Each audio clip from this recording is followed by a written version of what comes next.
So Jeff Hayes, in his video, What is Calculus Used For?, posted on the TED Talks YouTube channel, well, he talks a lot about calculus, which you should probably be able to glean that from the title, What is Calculus Used For?, but more importantly, he talks about the fact that he actually went from somebody that didn't believe calculus was important to being somebody that studies the fundamentals of it and is very invested in it with his life, being a graduate student and a professor.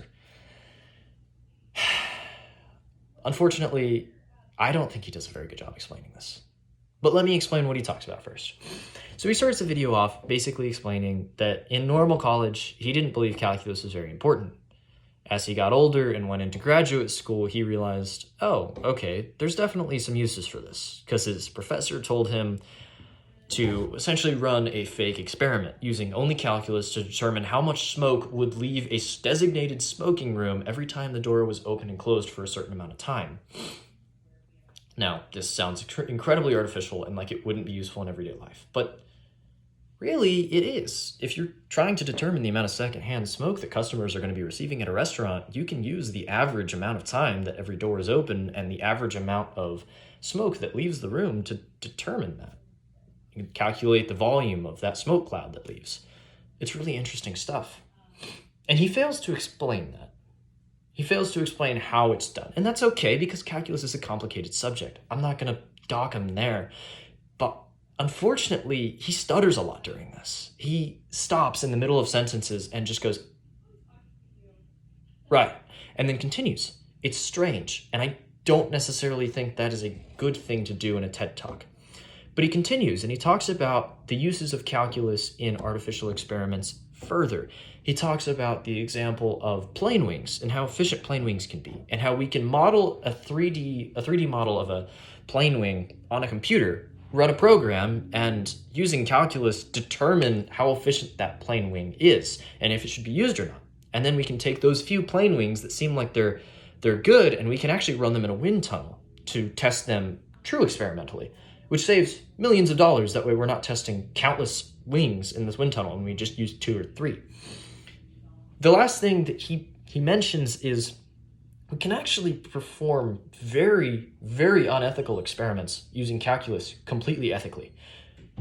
For instance, the example that he gives is a little gruesome, and I think he probably should have chosen a different example because a lot of people can be really, really turned off by this subject. But he actually says that poking people in the eye with needles, if we were to measure the fluid inside somebody's eye, we would be able to determine a lot about how eyes work and how to improve that and how to solve diseases with that, as sometimes the fluid clouds up over the eye.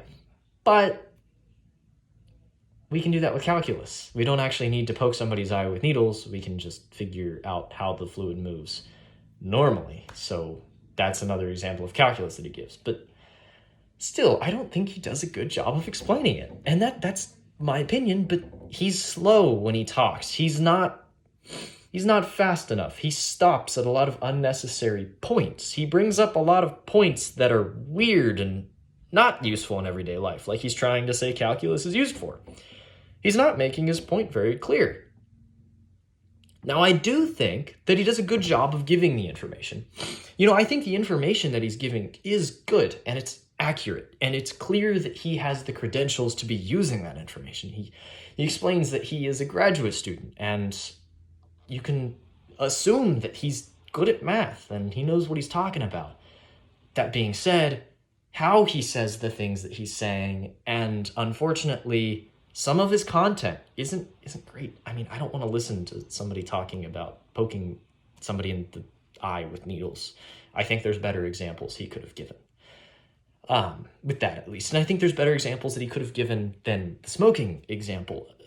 Granted, the video is 11 years old, and so some of this stuff was more prevalent back then. Smoking isn't as big of an issue in today's society, and we probably already have the information of poking somebody in the eye. So these aren't new things. Now people are talking about using calculus for biomechanics and solving a lot of other big prevalent issues. But because the video is definitely dated, you can tell that even though the information still is credible and reliable and true, it just might not be the best topic for today's society. But overall, I think the video is good, even if some of the presentation was off.